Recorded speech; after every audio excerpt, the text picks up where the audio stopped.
Nós estamos fazendo a exposição ou estudando capítulo por capítulo de Levítico, que aqui é uma campanha já pessoal, né? Para que ninguém deixe de ler Levítico durante a leitura anual. Tá lendo a Bíblia, aí lê Gênesis, opa, as histórias são legais. Lê Êxodo, muita história. Chega em Levítico, já não passa nem do capítulo 5, um monte de sacrifício, eu não estou entendendo, um monte de lei, fala, daqui não quero. Aí já pula para números, né? E aí a gente estava conversando ali fora, o Gleice, às vezes o pessoal passa por números e só lembra da história de Balaão. Não lembra mais nada. Aí chega em Deuteronômio, aí só lembra do capítulo 6, que fala de inculcar a lei na cabeça da criança. Mas é importante porque Levítico é um livro muito importante para você entender o que Cristo completou na cruz. O que é dito? Por que é dito que o véu do santuário se rasgou? Por que João olha para ele e diz, eis o Cordeiro de Deus que tira o pecado do mundo? Porque tem aquela briga homérica lá em Atos 15 sobre se os não-judeus, que sou eu e você, né, deveriam guardar a lei ou não. Porque lá em Hebreus nós temos um livro muito pesado com cultura e um background, um histórico judaico, para que lendo estas passagens você não desanime por não entender as referências, a história. Por que o autor está dizendo o que está dizendo? Então nós já chegamos ao capítulo 13. Nós lemos o capítulo 10, que foi o início do culto. Nadab e Abiú morre. Capítulo 11 fala-se primeiramente dos animais que Israel poderia ou não comer, né? E a ideia é que os animais que são separados para alimentação são aqueles que procediam e andavam de conformidade com a espécie, dando a entender que Israel deveria andar de conformidade com o Senhor. Então, quando eles se arrejuntavam à mesa e olhavam para o prato, não só lembravam da boa comida e do bom cheiro, mas da ideia de que, olha, até nisso nós vamos lembrar de Deus. Chega no capítulo 12, fala do parto, né, de como tratar o nascimento, as crianças que chegavam, o cuidado com a mulher recém-mãe, e a ideia de quanto tempo ela deveria ficar em resguardo. E agora a gente chega no capítulo 13, eu já aviso que não vai dar para a gente ver todo o capítulo, porque são 6 casos de doenças de pele nesse capítulo. Não tem informação nenhuma em dermatologia. Nada. Então, tudo que eu vou falar aqui, tive que pesquisar. Tá? Então, se por acaso algo eu falar de maneira imprecisa, releve que foi alvo de pesquisa. Então, não estou falando como alguém que está exercendo caso clínico. Mas nós vamos tirar bastante lições daqui. Em Levítico 13, os versos 1 a 23. Vamos orar. Pai, que por mais atípico que as informações desse texto possam soar para nós hoje, que nós possamos ver a tua intenção em tratar isso com o povo de Israel naquele momento. Em nome de Jesus. Amém. Então vamos ler dos versos 1 a 23. Diz assim: disse o Senhor a Moisés e Arão: o homem que tiver na sua pele inchação ou pústula, ou mancha lustrosa, isto nela se tornar como praga de lepra, será levado a Arão, o sacerdote, ou de um dos seus filhos sacerdotes. O sacerdote lhe examinará a praga da pele. Se o pelo na praga se tornou branco, e a praga parecer mais profunda do que a pele de sua carne, é praga de lepra. O sacerdote o examinará e o declarará imundo. Se a mancha lustrosa na pele for branca, e não parecer mais profunda do que a pele, e o pelo não se tornou branco, então o sacerdote o encerrará por 7 dias, o que tem a praga. Ao 7º dia, o sacerdote o examinará. Se na sua opinião a praga tiver parado, e não se estendeu na sua pele, então o sacerdote o encerrará por outros 7 dias. Então temos 14 dias de quarentena. Que foi o que a gente até experimentou na pandemia. Alguém pegou Covid? 14 dias aí é um tempo suficiente para o sistema imunológico responder com o auxílio dos medicamentos. Mas lembra? Não tinha medicamento.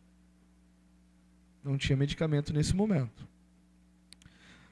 Mas se a pústula, verso 7, se estende muito na pele, depois de se ter mostrado ao sacerdote para a sua purificação, outra vez se mostrará ao sacerdote. Este o examinará, e se a pústula se tiver estendido na pele, o sacerdote o declarará imundo. É lepra.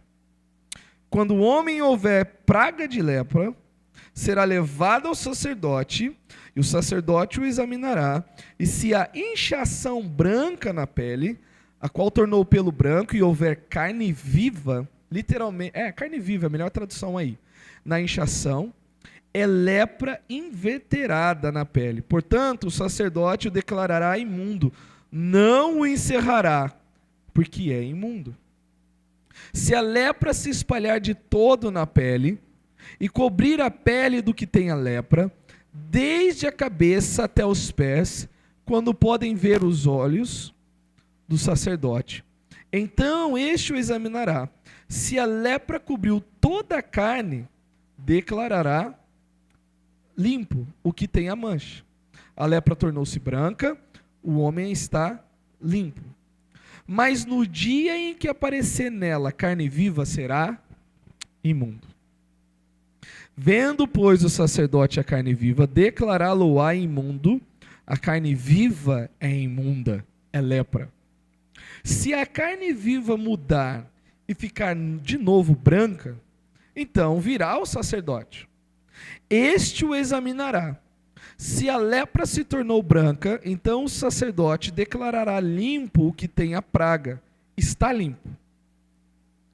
Quando sarar a carne, em cuja pele houver uma úlcera, e no lugar da úlcera aparecer uma inchação branca, ou mancha lustrosa, branca que tira o vermelho, mostrar-se-á ao sacerdote. O sacerdote a examinará, se ela parecer mais profunda do que a pele, e o pelo se tornou branco, o sacerdote o declarará imundo. Praga de lepra é que brotou da úlcera.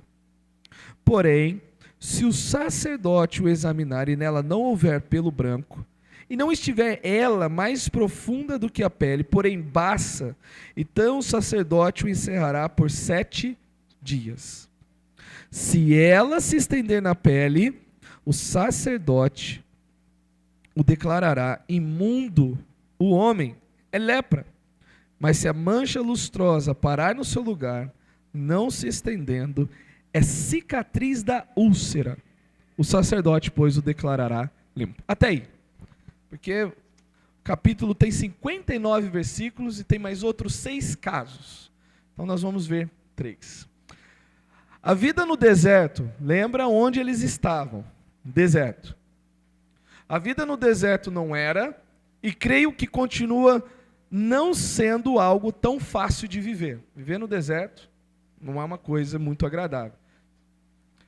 E pelas narrativas bíblicas, a luta deles era pelos bens mais preciosos para a sobrevivência humana, como no caso que estavam reclamando de água.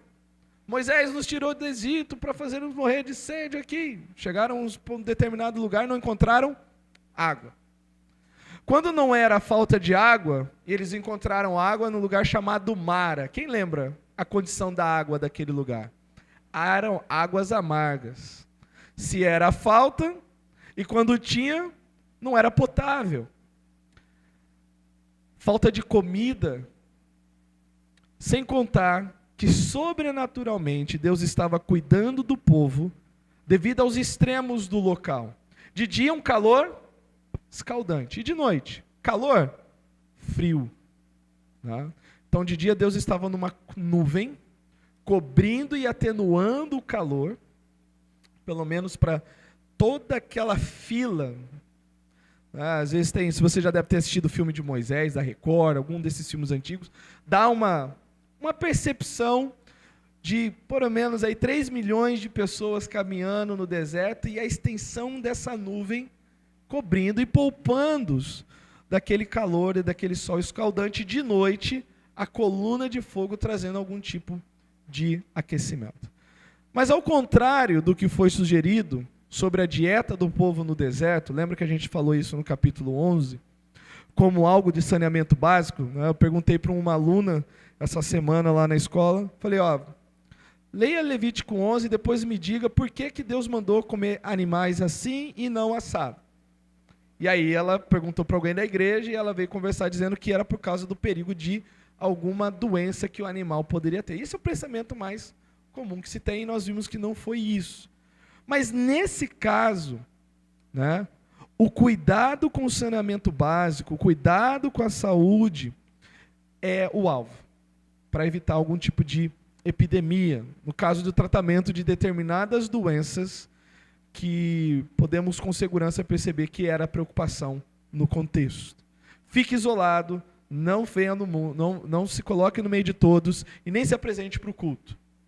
Você sabe quem foi Franz Greta? O que ele fez em 1930?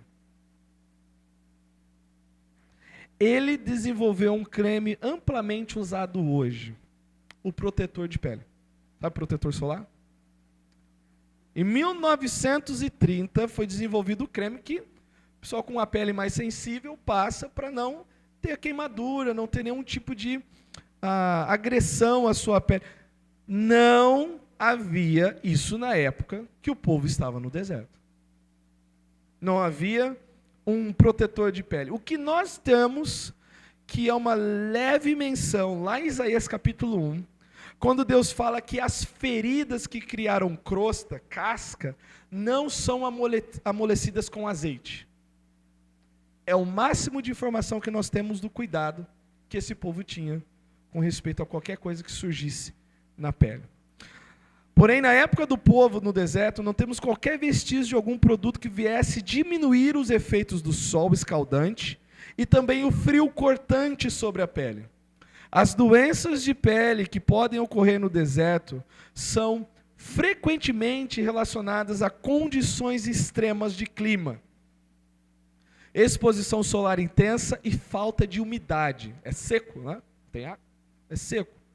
E aqui estão pelo menos 6 doenças que poderiam surgir naquela circunstância. Isso daqui eu devo ajuda ao chat GPT. Cheguei lá no chat GPT. Quais são as doenças que podem surgir no deserto de pele? Esse deu até que legal. Queimaduras solares, que não precisa nem ser no deserto. Vai na praia, meio-dia, sem um protetor para você ver. Volta, não consegue nem pôr a mão. A exposição prolongada ao sol intenso e sem proteção adequada pode levar a queimaduras solares graves, caracterizadas por vermelhidão, dor, bolhas, descamação de pele. Então isso é uma coisa leve, que não carece de ninguém ficar isolado. Mas poderia acontecer. Poderia acontecer. Desidratação da pele. O ar seco e a baixa umidade no deserto podem levar à desidratação de pele, resultando em ressecamento, descamação, coceira e rachaduras. Né? Às vezes aqueles filmes que tratam alguém que está com carência de líquidos no corpo, uma das coisas que a gente nota são os lábios rachados. Lábio racha e aí vai piorando. Dermatite de contato. O que é isso? O contato com certas plantas, como cactos ou arbustos espinhosos, podem causar reações alérgicas na pele, resultando em irritação, vermelhidão e coceira. Então a gente sabia que tinha isso lá. Viu alguma coisa assim lá no deserto? Cacto, é difícil não ter. Picadas de insetos. Né? Se você lembra do Discovery Channel, National Geographic, Animal Planet, quando vai filmar as coisas no deserto, tem aquela serpente, tem uma vespa, tem um monte de bicho esquisito lá que dá medo. O povo de Israel estava sujeito a isso. O povo de Israel estava sujeito a isso. O deserto é o lar de diversos insetos, como mosquitos, pulgas, carrapatos. Os animais naturalmente já atraem esse tipo de inseto. Quais eram os animais? Ovelhas, bois, bodes, carneiros. Eles andavam com esses animais no deserto e, naturalmente, eles já atraem esse tipo de inseto. A picada desses insetos pode causar coceira intensa, inchaço, vermelhidão, e em alguns casos até transmitir doença. Então, observando isso, dá para entender a preocupação. Se você lê e entendendo o que aquela circunstância poderia causar, fica mais fácil a gente perceber o porquê da preocupação de Deus aqui. Mais duas para a gente finalizar. Miliária ou brotoeja. Quem já ouviu falar disso? Miliária ou brotoeja. A miliária ocorre devido ao bloqueio dos poros da pele causado pelo suor e pela alta umidade retida na pele. Então eles estão lá com aquelas roupas grossas, largas, não eram muitos os tecidos finos, né? Não tinha dry fit. Conhece dry fit? Camisetinha? Não tinha nada disso. É como se fosse uma coberta enrolada, um pano grosso, né? Se eu posso falar, um ato de tecelão rústico, que era o que o povo de Israel tinha. Imagina o quanto que isso também, mesmo que preservasse a temperatura do corpo, era impossível não suar. Era impossível não suar. No deserto, quando o suor evapora rapidamente, pode haver bloqueio dos poros, levando ao surgimento de pequenas bolhas e erupções cutâneas. Por isso que o texto fala, olha, se inchar, se explodir, o que a gente vai fazer? E exantema actínico, ou dermatite actínica. É uma erupção cutânea causada pela exposição prolongada ao sol, sendo mais comum em áreas expostas na pele, como rosto, pescoço, braços e pernas. Pode manifestar como manchas vermelhas, coceira e descamação. 6. Poderia ter mais, mas eu acho que agora a nossa mente abre para entender o que aquele povo estava sujeito caminhando no deserto. Tinha que cuidar. Naturalmente, alguma coisa surgiria na pele daquelas pessoas. E preste atenção nisso. Você ouviu várias vezes repetir um termo de uma doença. Lepra. É lepra. Tá? O termo lepra usado no texto é uma expressão que absorve todas as demais manifestações cutâneas ou dermatológicas conhecidas na época. A lepra, que nós conhecemos hoje como o quê? Hanseníase, que é aquela que Jesus curou os 10 leprosos, que é aquela dos leprosos numa determinada história de Israel, que eles estão sentados numa porta da cidade e falam, vamos entrar lá, se eles deixarem a gente vive, porque se a gente ficar aqui a gente vai morrer. E se eles nos matarem a gente vai morrer igual. Né? Que é aquela que atacou Naamã, que foi visitar o profeta Eliseu. Há um caso crasso, pesado, crônico, e até feio, e vamos dizer, violento para a pele, que é chamado lepra. Mas os casos menores são chamados de lepra também no texto. Tendo dado essa introdução com as possíveis variações de doenças dermatológicas, dá para entender que nem todo caso mencionado aqui é a lepra que a gente conhece. É a lepra que a gente conhece. Então a intenção de Levítico 13, irmãos, não era diagnosticar corretamente condições dermatológicas específicas, mas sim orientar os sacerdotes na distinção entre doenças infecciosas e não infecciosas. Os sacerdotes ali foram os primeiros agentes de saúde. E nós podemos aqui, sem abusar do texto, que eles dependiam de uma grande soma de um poder sobrenatural de Deus, dando-lhes direção, percepção e discernimento para fazer a avaliação correta. Ninguém fez curso de saúde, ninguém passou num curso de medicina, ninguém fez um curso de dermatologia. Deus deu a instrução, eles deveriam observar, mas no final eles deveriam estar sujeitos à orientação do Espírito Santo para identificar, detectar e dizer, olha, você fica recluso, você não. Vale lembrar que o termo imundo não é algo de caráter moral, essa pessoa é imunda moralmente. É o termo usado para dizer o seguinte, você não pode participar do culto. Enquanto você não estiver puro ou apto, você precisa ficar separado, porque Deus é santo. Então não era a intenção só diagnosticar essas doenças dermatológicas específicas, mas distinguir entre infecciosas e não infecciosas. Nenhum medicamento era prescrito. A única medida que poderia ser tomada era a quarentena. Se isola. Vamos ler 2 de Reis 15:5, só para ter um exemplo mais claro. Segundo livro dos Reis, capítulo 15, versículo 5. Segundo livro dos Reis, 15, 5.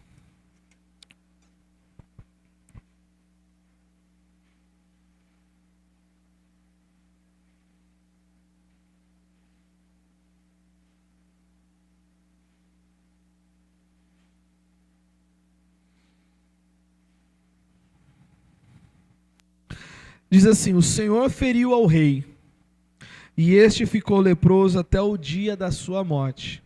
Não teve, vamos dizer assim, uma reversão. Mas note, e habitava numa casa separada. Jotão, filho do rei, tinha o cargo da casa e governava o povo da terra. Ele ficou separado, ficou isolado. Então vamos lá, 3 condições, voltando para Levítico.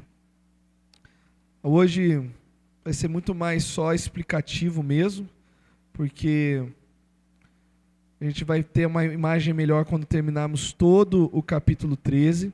Mas quais são essas 3 primeiras circunstâncias que os sacerdotes deveriam discernir? O sacerdote na dependência de Deus deveria discernir as erupções cutâneas, as coisinhas simples que acontecem na pele. Dos versos 1 a 8, nós não vamos reler porque foi lido, começa com os casos leves. Os casos onde era manifesto, o sacerdote observava e dizia, olha, fica ali guardado, volta, se não se manifestar, você está livre. Né? Que é aquela dermatite actinítica, né? Que a gente falou aqui no verso 2. Se o homem tiver uma inchação, ou pústula, ou mancha, e ela se tornar como praga de lepra, será levada a Arão, o sacerdote e seus filhos. O sacerdote vai examinar a praga na pele, e aí a direção é identificar como que o pelo está respondendo a essa infecção. Se o pelo da praga se tornou branco, e a praga parecer mais profunda do que a pele da sua carne, é praga de lepra. E ele vai examinar e vai declarar imundo, mas se depois essa coloração mudar, especialmente da pele, ele é readmitido. Essa pessoa seria examinada pelo sacerdote, Arão e seus filhos. Então, vale lembrar o seguinte, esses homens, até aquele momento, a única coisa que eles aprenderam a fazer foi tijolo de barro. Lembra? Eles estavam trabalhando no Egito. Eles não tinham nenhuma, vamos dizer, outra formação. Deus concede a estes homens uma percepção que não lhes foi natural, não lhes foi adquirida, para olhar, examinar, perceber e diagnosticar. Se os pelos da pele ficassem brancos e a ferida abaixo da superfície da pele, o sacerdote declarava aquela pessoa cerimonialmente impura. Olha, você não pode participar do culto por 7 dias. Fica recluso. Ele iria viver o resto da sua vida normal, mas para o culto ele não poderia. Aí você vai dizer, mas isso é grande coisa? Para um povo cuja vida era centralizada no culto ao Deus, era grande coisa sim. Nós fazemos essa pergunta hoje porque nós estamos dizendo por tabela o quê? Que no final a nossa vida não é centralizada no culto a Deus. Se isso soa estranho para nós hoje, esquisito, né? Atípico, fala, mas por que tudo para que o... É porque nós já achamos como natural não ter uma vida centralizada no culto a Deus, como Israel tinha. Tanto que o tabernáculo era o centro de todo o acampamento. Quando eles olhavam para frente, a nuvem estava lá, Deus estava lá. Se a infecção não estivesse abaixo da superfície da pele, e os pelos não tivessem ficado brancos, que é o que diz no versículo 4, o sacerdote deveria isolar essa pessoa infectada por 7 dias. E aí, ele era reexaminado no 7º dia, e se a situação permanecesse inalterada, ou seja, não piorou, estabilizou, o sacerdote o examinava após mais 7 dias. E se nesse período a infecção tivesse diminuído, não tivesse espalhado, versículo 6, ele era declarado limpo. Sem a ajuda de nenhum tratamento. Só lá, ficando quieto. E se a infecção se espalhasse depois dele ter sido declarado limpo, ou seja, uma reincidência, uma recaída, voltasse, ele deveria comparecer novamente perante o sacerdote. E se ela aparecesse novamente, ele era declarado impuro. Então dá a entender que era uma situação não tão extraordinária, mas ordinária no meio do povo de Israel. Era uma coisa que acontecia constantemente. Os sacerdotes precisavam da ajuda de Deus para detectar essa questão simples. Mas eles também precisavam de ajuda para as questões crônicas, que vai do versículo 9 ao verso 17. E a instrução nesse parágrafo foi fornecida para os sacerdotes lidarem com aqueles que tinham uma doença crônica de pele caracterizada por pelos brancos e carne viva. Lembra? Antes era só uma mudança na coloração da tez, da pele. Agora não. Abriu a ferida. Né? Eu não quero ficar provocando a imagem de ninguém com nenhuma imagem grotesca, né? Mas é algo purulento, ruim de ver. Ruim de ver. Lembra? Trapos de imundícia, que é falado, aquilo que os leprosos, as faixas, que acabavam tirando pedaços da pele da pessoa, porque aquilo se alastrava.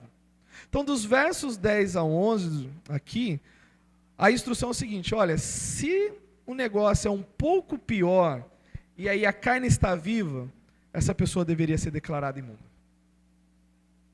E se todo o corpo ficasse branco por causa da doença, por isso que é uma doença crônica, não era algo que ficava recluso naquele lugar, era aquilo que espalhava. Hoje nós temos doenças virais, por exemplo, que dão aquele rash. A pessoa fica cheia de bolinha vermelha. Né?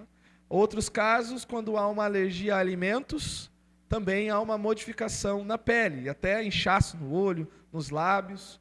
Né? Todas essas coisas eram tratadas. Aqui não entra esses casos que eu estou mencionando, mas só para os irmãos entenderem que há várias coisas que alteram a nossa pele. Alteram até a cor da língua. Não sei se vocês já pararam para ler sobre isso, como que a cor da língua determina o tipo de, vamos dizer assim, enfermidade que você está enfrentando no momento. E se todo o corpo ficasse branco por causa da doença, ou se a carne crua ficasse branca, ele deveria ser considerado limpo. Sabe o que é a carne branca? Lembra quando você faz um machucado, um ralado? O sangue parou de... ele vai esbranquiçando. E depois vem a casquinha e depois fecha. Então essa é a ideia da regeneração. Olha, a carne ficou branca, então é sinal de que a pele está se regenerando, então aquela preocupação se passou. A pele branca indicava que a doença havia sido curada, pois a pele branca seria uma nova pele sobre a que havia crescido sobre a carne crua. Casos simples, casos crônicos, e agora tem uns casos, vamos dizer assim, um pouquinho mais pesados. Esse é o último caso que a gente vai observar hoje, e a outra metade, Deus permitindo, a gente vê semana que vem. Se você puder, leia Levítico 13 durante essa semana. Leia Levítico 13 essa semana. O sacerdote dependia de Deus para identificar o que era leve, o que era médio e o que era crônico. E as próximas que vêm são piores. Discernir sobre furúnculos ou tumores de pele e doenças infecciosas da pele. Eu nunca tive furúnculo, mas quem teve, que eu já conversei, é dolorido, é um negócio que incomoda. Né? Incomoda. E aí dos versículos 18 até o 23, que é até onde nós lemos, é esse terceiro caso que trata de possíveis complicações com furúnculos na superfície, que é uma crosta maior, é uma agressão maior na pele. E a aflição dos tumores, tivemos pelo menos aqui 2 grupos, ou pelo menos uma pessoa e um grupo que experimentou. Um personagem bem conhecido no Velho Testamento. Quem lembra? Tumores na pele. Jó. Muito bem. Era tão ruim que o texto diz que ele pegava cacos e raspava a pele. Você já pensou? Ou ele não estava sentindo dor nenhuma, estava em aflição, ou aquilo já era para ter uma dor maior para esquecer a dor. Mas é uma coisa terrível. É uma coisa terrível. Mas note, os casos escalavam no meio do povo de Israel. E a preocupação realmente é, isso não pode piorar no meio de todo mundo. Então quando a gente fala em Jó 2,7, vamos lá para Jó capítulo 2, versículo 7, quando Satanás toca em Jó, aí nessa altura Deus falou o seguinte, olha, eu entrego ele a ti, mas não tira a vida dele.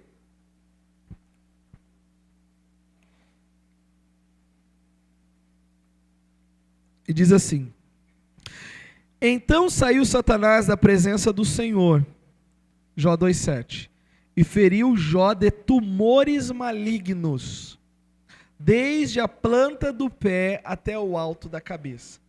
Que imagem terrível. E não precisem abrir, mas lá em Êxodo, no 9 a 11, quando tem a praga dos tumores. Uma das 10 pragas foram tumores. Quando a arca ficou 5 meses na cidade dos filisteus, tumores. Tumores. Se após a cura do furúnculo, aqui, voltando ao texto, aparecesse um inchaço branco ou uma mancha branco avermelhada, o indivíduo era examinado por um sacerdote, e se a mancha estivesse debaixo da superfície da pele e o pelo nela tivesse ficado branco, o homem tinha uma doença infecciosa e era impuro. Mais uma vez, 7 dias, voltava, se estivesse estabilizado, mais 7 dias, se não estivesse estabilizado, ele ficava mais tempo. E se o homem não apresentasse esses sintomas, ele deveria permanecer isolado por um período de 7 dias. E se após esse período a infecção tivesse se espalhado, não tivesse espalhado, se tivesse espalhado, ele estaria impuro, mas se não estivesse, ele estaria limpo. Ok, o que a gente pode aplicar disso? Né? O que a gente pode aplicar disso? Se Deus falou, deixou isso registrado, nós podemos tirar algumas lições para nós. A lepra, a expressão lepra, se eu não me engano, na raiz dela é golpe. Como se fosse um golpe. E o leproso ficava separado dos demais. É como se tivesse sido golpeado por Deus. Nós vamos deixar a outra metade do capítulo para a semana que vem, mas nós vamos extrair aqui. Ainda que o cuidado fosse físico, e essa é a primeira aplicação, e de saúde pública, permanece o fato que certas impurezas nos privam do convívio com o próximo e com Deus. Então, uma das coisas que a gente vê, assim, sem forçar o texto, tem coisas que nos afastam do próximo e tem coisas que nos afastam de Deus. E é bom para o bem de todos que se nós manifestarmos alguma doença contagiosa, que nos abstemos da presença nos cultos para a proteção daqueles cuja imunidade é mais fraca. Nós tentamos fazer isso durante a pandemia, quando reabriu para a gente poder se reunir, o cuidado era o seguinte, nem todo mundo tem a mesma imunidade. Nem todo mundo tem a mesma imunidade. Por mais que tivéssemos cuidado, nós não poderíamos tentar a Deus e dizer, eu sei que eu estou ruim, eu vou lá e prejudico algum irmão, né? O que seria de nós se nós soubéssemos que algum dentre nós sofresse a morte por alguma imprudência nossa nesse cuidado? Nós estaríamos tristes até hoje.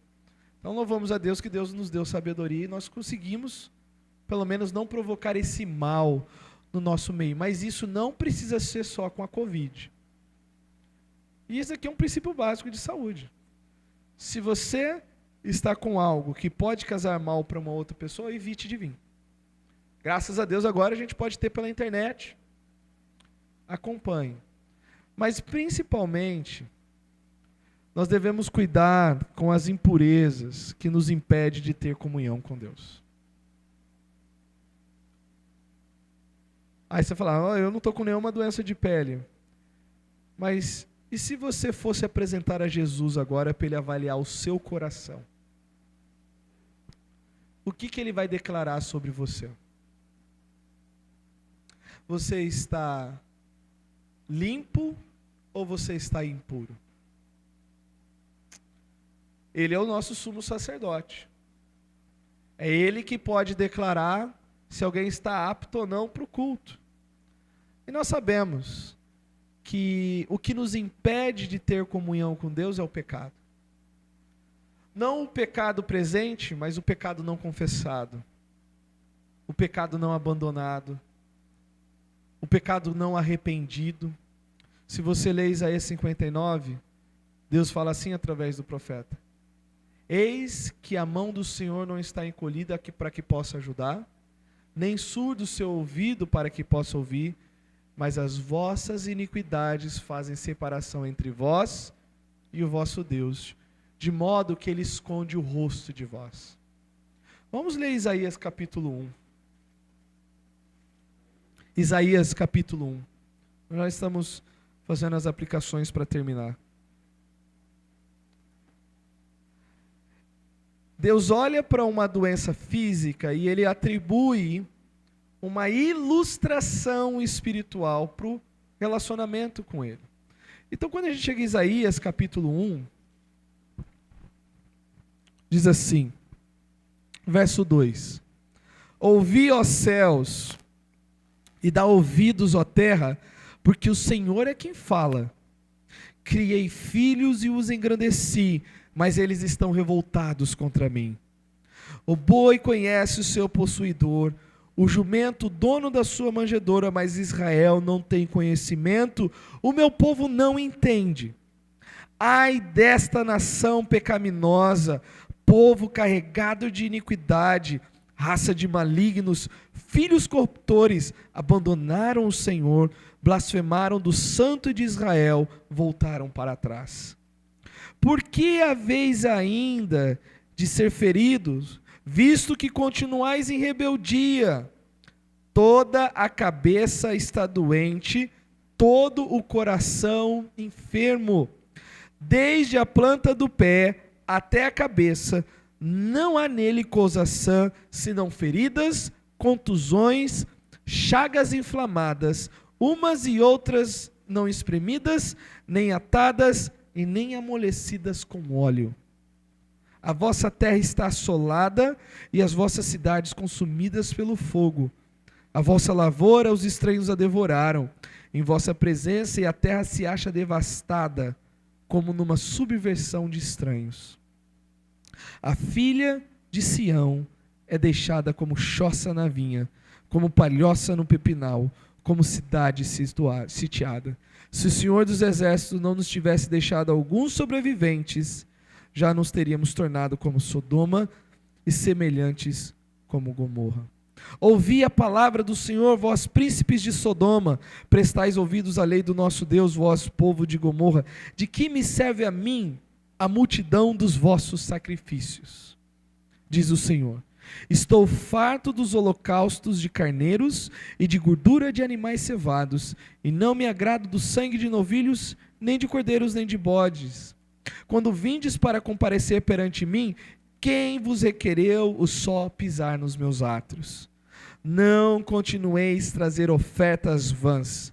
O incenso é para mim abominação, e também as luas novas, os sábados e as convocações das congregações. Não posso suportar iniquidade associada ao juntamento solene. Vamos parar aqui. Cada um sabe do seu coração. Cada um sabe da sua condição diante de Deus. Talvez há hoje a necessidade de você ir a Deus e confessar um pecado. e entender que isso, quando não apresentado diante de Deus, não há como você ser declarado limpo. Não há como você ser declarado apto para o culto. Se há pecado não arrependido e não confessado, o mesmo lido sobre o povo de Israel se aplica a qualquer um que se aproxima dele sem arrependimento. Do que adianta cantar os hinos? Do que adianta ler a Bíblia? Do que adianta vir a este local onde nós cultuamos a Deus? Não, Deus não suporta iniquidade associado às coisas solenes a Ele. Pode não ser de fato caso de nenhum de nós ter nenhum problema dermatológico aqui, mas Deus conhece o coração. E Ele diz a Israel: todo o coração está enfermo. Ele é quem esquadrinha os corações, Ele é quem prova os pensamentos. Ele é quem conhece as motivações de tudo que fazemos ou deixamos de fazer. Por isso, vá a Ele e descubra se você está limpo ou não, para continuar cultuando o Senhor. Vamos orar. Pai, nós sabemos que não há como escapar dos teus olhos. Os olhos do Senhor estão sobre todo lugar, contemplando os maus e bons, para dar segundo as suas obras. Apocalipse diz que tu tens olhos como de fogo, que pode provar no fogo as nossas obras. O Senhor conhece as intenções e as nossas motivações, quando estamos com sinceridade e quando estamos com falsidade, quando estamos quebrantados e quando estamos soberbos, com a cerviz endurecida, achando que tudo isso se aplica a qualquer um menos a mim, ou qualquer um de nós aqui. Mas nós nos apresentamos diante do Senhor, apelando ao sangue de Cristo que nos purifica de toda a iniquidade, e confiando na suficiência do sacrifício dele, a fim de que sejamos aceitos diante do Senhor. Em nome de Jesus. Amém. Deus abençoe e até semana que vem.